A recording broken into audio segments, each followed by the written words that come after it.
செய்கின்றது. அதாவது ஒருவனை முழு மனிதனாய் ஆக்குகின்றது. கண்களுக்கு தெரியாத விடயங்களை நமது கற்பனை உலகிற்கு கொண்டு செல்வதற்கு வாசிப்பு முக்கியம் வருகின்றது.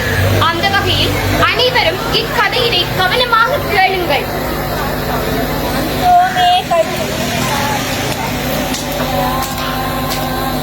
ஊருக்கோர் செய்தியை நாம் தந்தோமையா, வந்தோமே கட்டியக்காரன் வந்தோமையா. ஊருக்கோர் செய்தியை நாம் தந்தோமையா, வாசிப்பின் மகிமை என்றால் என்ன என்று சொல்ல வந்தோம். வாசிப்பின் மகிமை என்றால் என்ன என்று சொல்ல வந்தோம். வாசிக்கும் வாசகரே இதனை நீங்கள் கேளுமையா, வாசிக்கும் வாசகரே இதனை நீங்கள் கேளுமையா. வந்தோமே கட்டியக்காரன் வந்தோமையா, ஊருக்கோ செய்தியை நாம் தந்தோமையா. வாசிப்போ இல்லா மனிதன் அடையும் துன்பம் சொல்ல வந்தோம். வாசிப்போ இல்லா மனிதன் அடையும் துன்பம் சொல்ல வந்தோம். வாசிப்பை இனிமேலானும் பழகிக் கொள்ள பாரும் ஐயா, வாசிப்பை இனிமேலானும் பழகிக் கொள்ள பாரும் ஐயா. வந்தோமே கட்டியக்காரன் வந்தோமையா, ஊருக்கோ செய்தியை நாம் தந்தோமையா. வந்தோமே கட்டியக்காரன் வந்தோமையா. வந்துட்டாங்க கோயிலுக்கு வந்துட்டோம். இன்னும் ஆனாண்டங்களுக்கு என்ன தெரியா, வாசிப்பான் வாசிப்பு பாட்டு படிக்க வந்துட்டாங்க. என்னடா மச்சான்? ஓண்டா மச்சான், கோயிலுக்கு வந்துட்டோம். இன்னும் ஆனாண்டா என்னன்னு தெரியா, ஆவனாண்டா என்னன்னு தெரியா. ஆனால் எங்களுக்கு வாசிப்பான் அதெல்லாம் விடு. நான் புது போன் ஒன்று வாங்கியிருக்கேன். அத முதல்ல இதுதானாடா போன்? எங்கட அம்மாட்டா போன் கேட்டா துப்பு தடியலாடா தாராவு. இது எப்படி மச்சான் வாங்கின நீ? அங்கட வீட்டை மதையில மாட்டா. நான் வீட்டு இருந்த காசை களவெடுத்து வாங்கினதுதான். எங்கட வீட்டை களவெடுத்தது காசு இல்லடா மச்சான். எங்கடா மச்சான் செய்றீங்க? நீங்க எல்லாம் மோகமா போயிட்டீங்க. எங்கடா அம்மா என்னையும் மோகமா போட்டான்னு துப்பு தடியது வேறு வரவா. இங்க 2-3 ஆண்டுகள் வாசிப்பான் வாசிப்பட்டு பாட்டு பாட்டி கொண்டு இருந்ததுகள் அதுகள் அடைச்சி இறைச்சி போட்டு நானும் உங்களை நிக்கிறேன். அதுல அடிச்சு வேலை பண்ணியா வாசிப்பாங்க வாசிப்பு. இவன் ஒரு புது போன் ஒன்று வாங்கிட்டேன். இதை முதல் பாரு. கொண்டு வாட அந்த போனை. இதானாடா போனு? இப்பாண்டா இந்த போனை நான் பாக்குறேன். எங்கட அம்மாவுக்கும் போனண்டா என்னன்னு தெரியா, எனக்கும் போனண்டா என்னன்னு தெரியா. இதுக்குள்ள எப்படா போற எண்ணியோ கேக்குது. முட்டா முட்டா முட்டான்னு 4 தடவை கொடு, அது உள்ளுக்குள்ள போகும். முட்டை நான் முதல்ல அது என்ன தெரியுமா? எனக்கு அடா தெரியா, நம்ம சோதனை பேப்பர்ல வாங்குவோமே முட்டை. நான் கொடுக்க பாரு. நான் வந்துட்டா மச்சான். அதெல்லாம் விடு. நம்ம மூடி இருக்கும். ஆனாண்டா என்னன்னு தெரியா, ஆவனாண்டா என்னன்னு தெரியா. இந்த போன் பாவிக்கிறேன்டா, வாசிக்க தெரிஞ்சா தானே பார்க்கலாம். நீ எப்படி பார்க்கலாம்? எங்கட பக்கத்து வீட்டு அண்ணாச்சிலாம் சொல்லி தந்தார் எனக்கு. பேசுக்கண்டா இப்படி ஒன்றுல நீல கலர்ல இருக்கு, அதுதான் பேசுக். அப்ப டிக்டாக் கண்டா கருத்த பட்டிக்குள்ள இப்படி ஒன்று இருக்கு, அதுதான் டிக்டாக். அப்ப போட்டோ விடுறா மச்சான் அடுக்குறதுல. என்னடா பாருங்க மச்சான், கேமரா போட்டோ இருக்குடா. இந்த அரிக்கி வா போட்டோ ஒன்று செல்ஃபி ஒன்று எடுப்போம் நம்ம. வா மச்சான். டேய் வாடா போவோம் நம்ம. மகள் மகள் ஓம் சொல்லுங்கம்மா, எங்க தைரியங்க? நானா? நான் அக்கினி சிறகுலன்ற அப்துல் கலாமோட புத்தகம் வந்து வாசித்துக் கொண்டிருக்கேன். கயானு, நீ இதுக்கு முதல் எடுத்து வந்த புத்தகம் எல்லாம் வாசித்து முடிச்சிட்டியா? ஓம் அக்கா, அது எப்போ வாசித்து முடிச்சாச்சு. கட்டிக்காரி, இப்படித்தான் நல்ல நல்ல புத்தகங்களை வாசித்து இந்த உலக அறிந்து கொள்ள வேண்டும். வாசிப்பு ஒரு மனிதனை பூரணமாக்கும். விளக்குதான் கயானு. சரி அக்கா.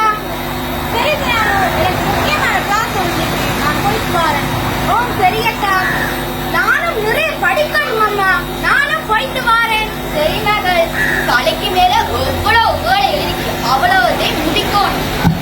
புத்தகத்தை வாசிப்போம், புதிய விடயம் யோசிப்போம். படிப்பு என்ற ஒன்றை மட்டும் மூச்சு போல சுவாசிப்போம். மனிதா நம் வாழ்க்கை தானே வாசி அவமானம் படுதோல்வி எல்லாமே விலகிடுமே. புதிய விடயம் வாசிப்போம், உலக விடயம் அறிந்திடுவோம். வாசிப்பால் பூரணமடைந்து வாழ்வினில் சிறந்திடுவோம். வாசிப்போம் நாம் புத்தகத்தை வாசிப்போம்.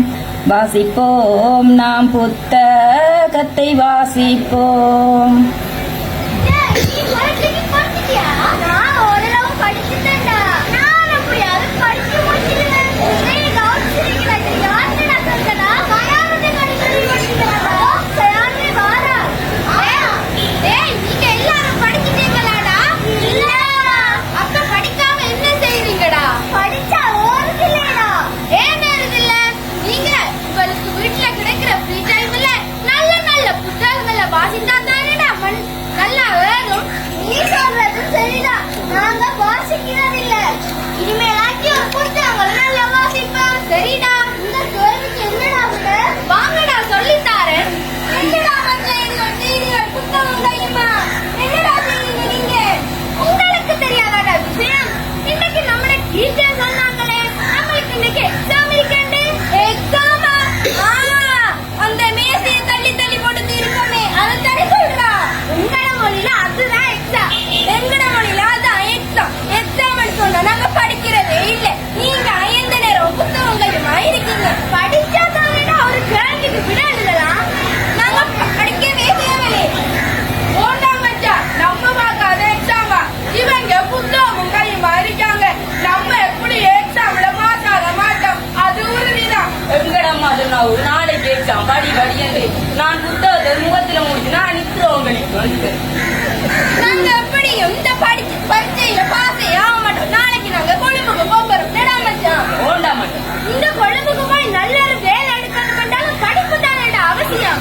எங்களுக்கு கொழும்புல வேலை கிடைச்சது அவசியமாயிட்டு நாங்க நாளைக்கு கொழும்பு போய் உறுதியாயும் விட்டது. நீங்க எப்படியோ போய் சொல்லுங்க, ஆனா நாங்க நல்லா படிச்சு ஒரு உத்தியோக வேலை செய்யத்தாண்டா போறோம். போங்கடா போங்க, வாங்கடா மச்சான், நம்ம போவோம். ஒரே வகுப்பில் ஒரே தரத்தில் கல்வி கற்கின்ற மாணவர்கள் இவர்கள். இவர்களுடைய அடிப்படை திறன்களான எழுதுதல், வாசித்தல், கிரகித்தல் என்பன இல்லாத மாணவர்கள் சிலரும், இருக்கின்ற மாணவர்கள் சிலரும் காணப்படுகின்றார்கள். கண்டீர்கள் தானே? இவர்களுடைய வாழ்க்கையில் வாசிப்பானது எத்தகைய மாற்றத்தினை கொண்டு வரப் போகின்றது என்பது பற்றி பார்ப்போம் வாருங்கள். பரீட்சைக்கு போன முடியல, இன்னும் காணல. எங்கடா போனானோ தெரியல. வந்து வரட்டும் கேட்டு பாப்போம். அம்மா மகன் வந்துட்டீங்களா? என்ன மாதிரி எக்ஸாம் எல்லாம் செஞ்சுட்டீங்களா? ஓமம்மா எக்ஸாம் எல்லாம் நல்லா அடையிறேன். ஆனா நான் படிச்சோண்டும் வரலையம்மா. என்ன மகன், நீங்க இன்னும் படிக்கிறேன்னு போட்டு புத்தகத்தை அப்படியே முகத்துல வச்சு நிறுத்திட போனீங்க. பிறகு அப்படி நீங்க படிக்கிறேன்னு சொல்ற? அம்மா இன்னைக்கு எங்கட ஃப்ரெண்ட்ஸ் எல்லாம் கொழும்புக்கு போறேன்னு சொன்னாங்கம்மா. அந்த தெரிஞ்ச கூட்டங்களோட போறா, அந்த தெரிஞ்ச கூட்டங்களோட போய் நீ கட்டு குட்டிச்சோராதான் போறா. அதெல்லாம் தெரியாம நான் இன்றைக்கு கொழும்புக்கு போறேன் அம்மா.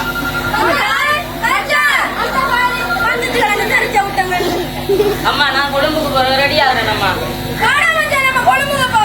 அந்த பேக்கில் அடுக்கம்மா. அம்மா நான் போயிட்டு வரேன். முடிவு செஞ்சுட்டீங்க, அப்படியே போய் நல்ல வேலையில சேர்ந்து நல்லா இருந்தா சரிதான். பெரியம்மா போயிட்டு வரேன். போயிட்டு வாங்க. கற்றலின் அவசியம் தெரியாத மாணவர்கள் இறுதியில் வேலைக்கு செல்வதுதான் நிச்சயம் என்று முடிவெடுத்து வேலைக்கு சென்று விட்டார்கள். இவர்களது வாழ்க்கையில் என்ன மாற்றங்கள் ஏற்பட போகின்றது என்பதை பற்றி பார்க்கலாம் வாருங்கள். அந்த வேலை செஞ்சு சரியான ஒரு களைப்பா இருக்கிறார். மச்சான் இடுப்பெல்லாம் சீரியா கடிச்சது மச்சான். உங்களுக்கு இடுப்பு மட்டும்தான்டா, எனக்கு பசிக்குது வரமா. அந்த ஒரு மதநெறி இது வாடா போய் சாப்பிடுவான். உனக்கு எந்த நேரம் பசியாடா மச்சான். அக்கா கடை இருக்குதாக்கா? 3 பேருக்கு 100 ரூபாய் தாங்கக்கா. 3 வேடை. இது என்னடா இன்றைக்கு வட கடுமண்ணே அடிக்கி உண்டா மச்சான்? இன்னொரு பேப்பர் கிடக்குடா. என்னடா இதுல உங்களோட அம்மாட போட்டோ கிடக்கு? எங்கடம்மா பேப்பர் வாராட பெரிய உலக அதிசயமா செஞ்சு ஓட்டா கொண்டு வா வட எண்ணெய் அடிக்கி வச்சு சாப்பிடுவேன். சரிடா மச்சான், நம்மளுக்கு 3 நாள் லீவு வருது. நம்மட ஊருக்கு போய் நம்மட அம்மாக்களை பார்த்து சந்தோஷமா இருந்துட்டு வருவோமேடா. போண்டா சரியா படுது வாடா மச்சான் போ. நம்ம போயிட்டு வர நல்லது. நாங்க எக்ஸாம்ல பாஸ் ஆயிட்டோம். ஏ எக்ஸாம்ல பாஸ் ஆயிட்டோம். என்னத்துல பாஸ் ஆயிட்டீங்க? கிட்டத்துல ஒரு எக்ஸாம் நடந்துச்சு. அதுல நாங்க 3 பேர் பாஸ் ஆயிட்டோம். எப்படி பாஸ் ஆயிட்டானா? அத எப்படி அம்மா நான் உங்ககிட்ட சொல்லுவேன். நீங்க வருத்தப்படுவீங்களேம்மா. அப்போ நான் பாஸ் ஆகலையா? இல்லம்மா, நீங்க இப்போதைக்கு கவலைப்படாதீங்க. இந்த பரீட்சையில இல்லைன்னாலும் உங்களோட மகன் அடுத்த பரீட்சையிலாவது எங்களை மாதிரி நல்லா பாஸ் ஆகுவாரம்மா. ஏன் அவன் இப்படி சொல்றான்? அவன் இப்பவே கொழும்புக்கு போயிட்டான். இவன் அப்ப வந்து ரொம்ப படிச்சு பாஸ் ஆகல. சரி மகன், போயிட்டு வா. எனக்கும் வருத்தம் பேப்பர்ல எல்லாம் போட்டாங்க. அவனுக்கு ஒன்று கூட வாசிக்க தெரியா. அவனோட திரியிற பிள்ளைகளுக்கு கூட ஒன்றும் வாசிக்க தெரியா. நான் வருத்தமா கிடக்கேன். எனக்கு எப்ப அந்த முடியும் பாப்பா? ஐயோ அம்மா, ஐயோ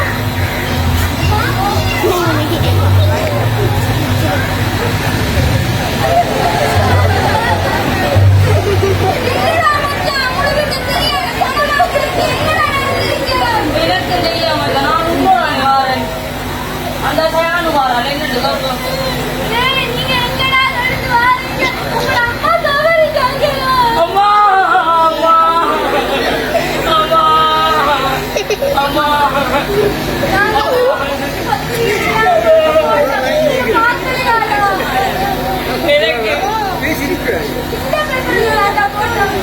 எனக்கு அப்பே வாசிக்க தெரிஞ்சிருந்தா நான் இந்த பேப்பரை பார்த்து வாசித்திருப்பேன். எனக்கு இது தெரியாதால அன்றைக்கு அந்த புள்ள சொன்னது நான் இந்த 2 பேர் படையது ஒத்தனை சாப்பிடுத்தேன். அம்மா எனக்கு வாசிக்க தெரியாத நிலம் அம்மா அம்மா அம்மா அம்மா. வாசிப்பு இது இல்லாமல் இந்த மாணவன் தன் தாயை இழந்து விட்டானே. அன்று அவன் வாசிக்க பழகி இருந்தால் தன் தாய் நோய்வாய்ப்பட்ட செய்தியை அறிந்து இங்கு வந்திருப்பானே. தன் தாய்க்கு தேவையான வைத்திய செலவுகளை செய்திருப்பானே. தன் தாய் நோய்வாய்ப்பட்ட செய்தியை பத்திரிகையிலும் அறிந்து அதனை பொருட்படுத்தாது விட்டானே. ஏன்? வாசிப்பு அறிவியின்மை என்ற காரணத்தினால் தானே. மக்களே, நீங்களும் வாசிப்பின் முக்கியத்துவத்தினை அறிந்து வாசியுங்கள். அனைவரும் வாசியுங்கள். நூலகத்திற்கு செல்லுங்கள். இதனை உங்கள் வாழ்வில் பழக்கமாக்கிக் கொள்ளுங்கள். கையில் தொலைபேசியுடன் திரிவதை விட்டுவிட்டு பல புத்தகங்களை வாசித்து